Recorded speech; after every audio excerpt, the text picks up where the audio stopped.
Good morning, good morning. Lovely to see you. I'm struggling with my hair. Many of you are as well, I'm sure. It's getting a bit long, and so I'm having to tie it back a bit to keep it off my face, falling in my eyes, and the trials and tribulations of lockdown, of an experience we've never ever had before.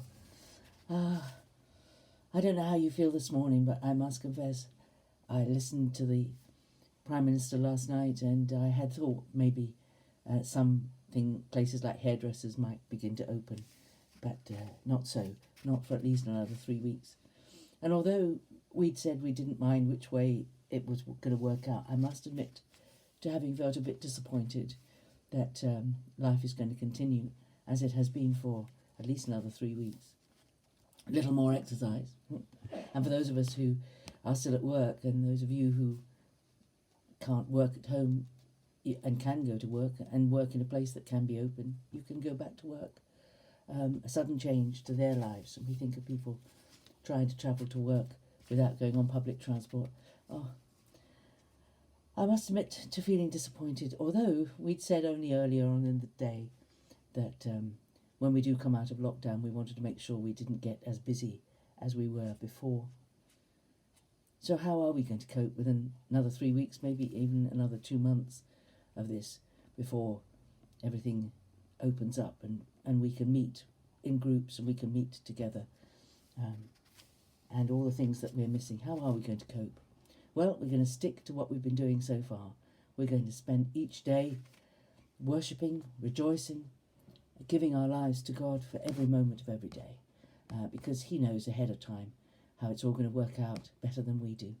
So we've been looking together in some thoughts on some of the greatest verses that have shaped so many Christians' lives, and they are part of the heart of what we believe, that God is completely trustworthy. Here we are, Proverbs 3:5.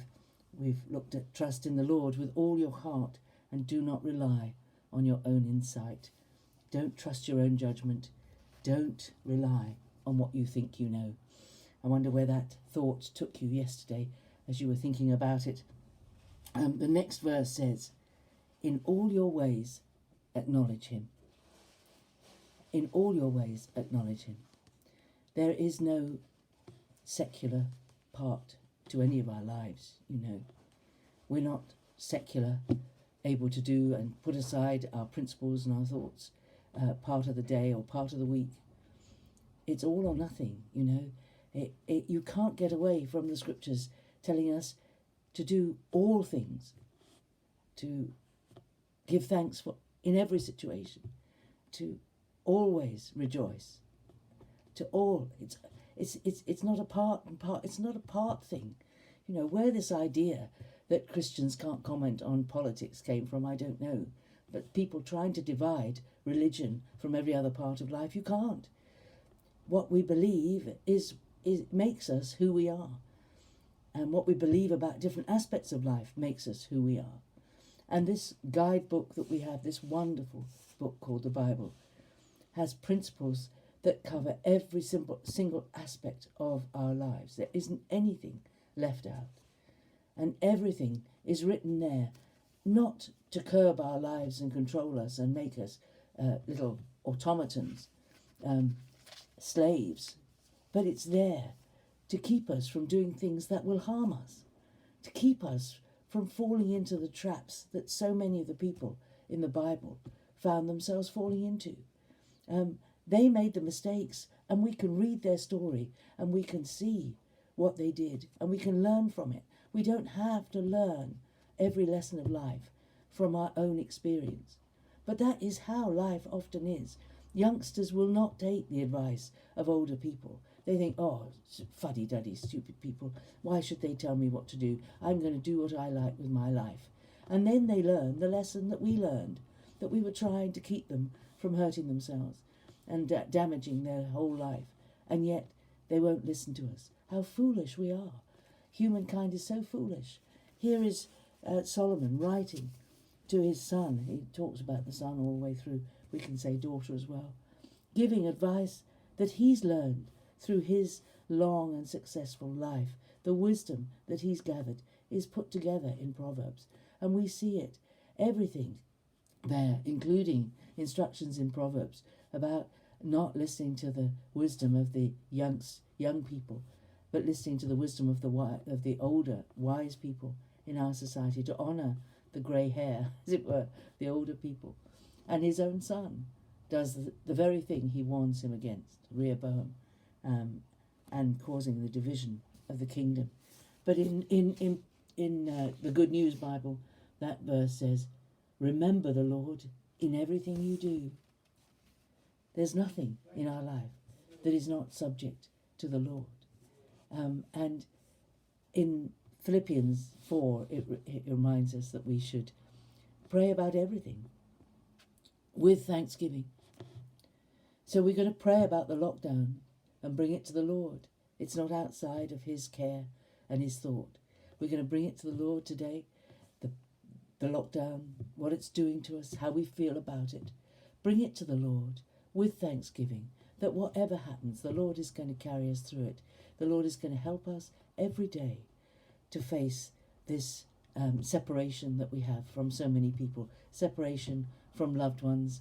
And my grandchildren live a long distance away. I see them on Skype very occasionally. But it's very difficult when we are a long way from the people that we love. But God, we need to acknowledge the Lord in everything we do. In all your ways, acknowledge him.